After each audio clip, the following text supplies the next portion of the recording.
Is this thing on? Yep. Red. Red. Good. Let's start. What's up, everyone? I'm here with an Air Jordan Hybrid.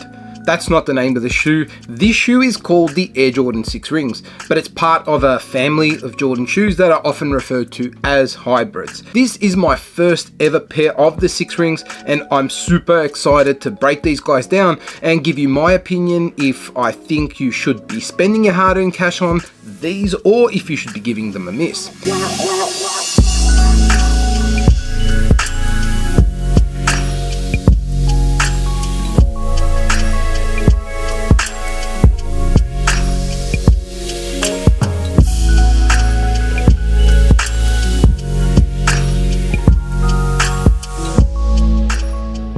Let's get into it. Alright, so first things first, what is an Air Jordan hybrid model? Well, a hybrid is basically a shoe that takes inspiration from more than one Air Jordan signature model.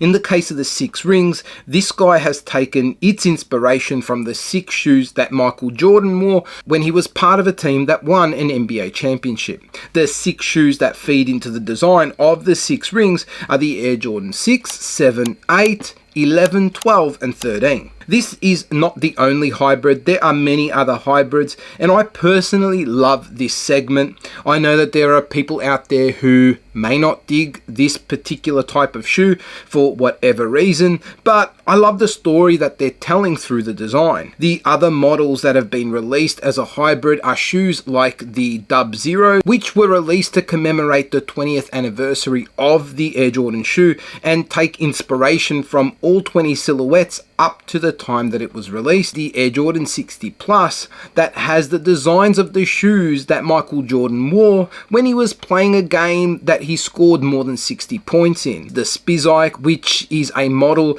that takes inspiration from the models that Spike Lee lent a creative hand in developing commercials for. There are more out there, but I want to talk about these guys and specifically whether or not I think that they are worth a cop or not. Straight off the bat, I think the colorway on these guys is fairly plain. It's clean, it's nice enough. I don't think it's anything that makes me go, ooh, I have to have them. For me, it was more about getting a version of the 6 Rings, and it was in a colorway that I thought was pretty standard, pretty neat, and something that would stand the test of time, I guess. This was the first of 2 colorways I think that have been released this season. There's these guys that have a predominantly black look to them with some white hits in the midsole and accents of red in the outsole. And then there is another version that is mostly white with these red hits in the outsole. Either way, I think what you're getting is a clean pair of shoes, at least in the colorway that they've been released in, but you're not getting anything that's crazy. Now, the 6 Rings and a lot of the hybrid models are actually pretty hard to come by here in Australia. Even with this particular guy here, I bought it through the Nike website, and it is the only place I've seen that is stocking this shoe. I haven't seen it in a Nike retail store, and I haven't seen it listed for sale on any other retailers here locally, either online or in their stores. There isn't even a mention of this as being part of their release schedule. I'd be really interested to know what availability of the 6 Rings and other hybrids are like in whatever country it is that you're watching this. I know that there are some parts of the world that actually get a fairly steady stream of the hybrid releases. I think it's a shame because there's a lot of good models in there. I don't necessarily love the look of all of them, but it would be nice to have the option of picking something like this instead of only having the retros and then the more modern looking Jordan shoes, which is basically what we get here in Australia. Anyway, the 6 Rings is, for me, a true to sizer. This is a shoe I would go whatever size you normally buy your shoes in. It fits very much like a performance Jordan shoe. I've found there to be a different fit to each of the Jordan models. The retros have a more forgiving fit. The lifestyle shoes share that characteristic with the retro models, but the performance models I've found, especially the modern performance shoes, really don't have as much room to move. move. And so with those shoes, I generally go true to size and I'm always really happy. And that's exactly what I've done with the 6 rings. And I wouldn't be recommending sizing down half a size, let alone a full size. They feel very much like a performance basketball shoe as well on foot, and they do take a little bit of work to get your foot in. I had to loosen the laces off quite a bit, which is fine because I normally do that with all my shoes, to get it through this neoprene booty-like upper. And that's one of the first design cues that's come from the early Jordan retro models. This neoprene type booty is what we saw in the Jordan 6 and 7. That's really the only feature in this shoe that's come from the Jordan 7. I don't see much of the 7 in any other part of the shoe, but the 6 does influence this shoe in other parts. There's the lace locks here on the laces, and then the rear of the shoe is also really reminiscent of that Jordan 6 with this heel tab looking a lot like a Jordan 6. As far as the rest of the upper goes, and rounding out the choice of materials for the Jordan 6 rings, we've got a mix of leather, synthetic leather, and some textile. And here is where we see some of the other models make their way into the design. There is the strap that's come from the Jordan 8. There is this midfoot section which is borrowed from the Jordan 11. And what I've seen on some other 6 rings colorways is this bottom panel being done in like a patent leather look, which I guess further kind of enhances the influence from the Jordan 11. And then there is this tongue area, and I think the overall kind of shaping of the front end of the shoe that does feel a little bit like a Jordan 12. Like the Jordan 7, I think the 12's influence in the 6 rings is a little less obvious. Something that is obvious is the Jordan 13's influence on the 6 rings, because it's all over the bottom half of the shoe. This midsole and the outsole is straight out of the Jordan 13. There is this holographic eye type of thingy in the midfoot of the outsole, and the pattern here as well is very much reminiscent of the Jordan 13.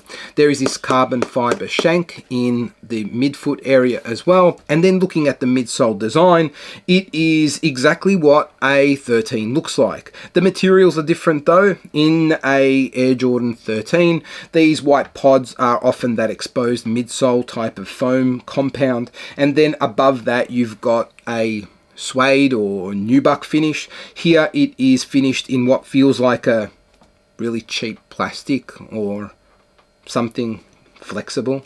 It's actually not that bad. As far as the tech that's cushioning your foot, there are 2 Zoom Air units, one in the forefoot, one in the heel. And I think this is where the Jordan hybrid models, at least ones like the 6 rings, differ from some of the other releases from the brand. There are a lot of serious performance chops built into this shoe. So I see this type of shoe being really different from some of the other lifestyle orientated versions. These are legitimate performance options. They have just taken inspiration from multiple Air Jordan models. Really different from what we've seen in the past, like the Flight Club 91 that borrows from the Jordan 6, or the Stay Loyal that borrows from the 12. I feel like those guys are much more of a lifestyle orientated option, whereas these hybrids, like the 6 rings, are shoes that can definitely be used on the court. I can't give you a performance review because I don't use them to play basketball in. I'm pretty open about that. But what I can do is let you know whether I think it's worth your money. And this is probably going to surprise you because I really love this shoe.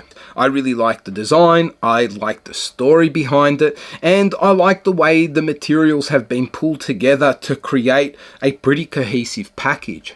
But this is $240 here in Australia. I think it's a bit better value in the States. So this retails at $140 in the States. I think for 240 Australian dollars at least, that it's a bit of a pricey option if you intend to use something like this as a lifestyle shoe. Like I said, this fits very much like a performance basketball shoe, which provides enough comfort to kick about in, but it's not ideal if you're planning on wearing these for long periods of time. I think from a styling perspective, you're going to be a little bit more challenged with pairing these to outfits in the same way that you could do with a Jordan 1. I think you really need to think about what it is that you're going to be doing with the pair of shoes that you're planning on buying.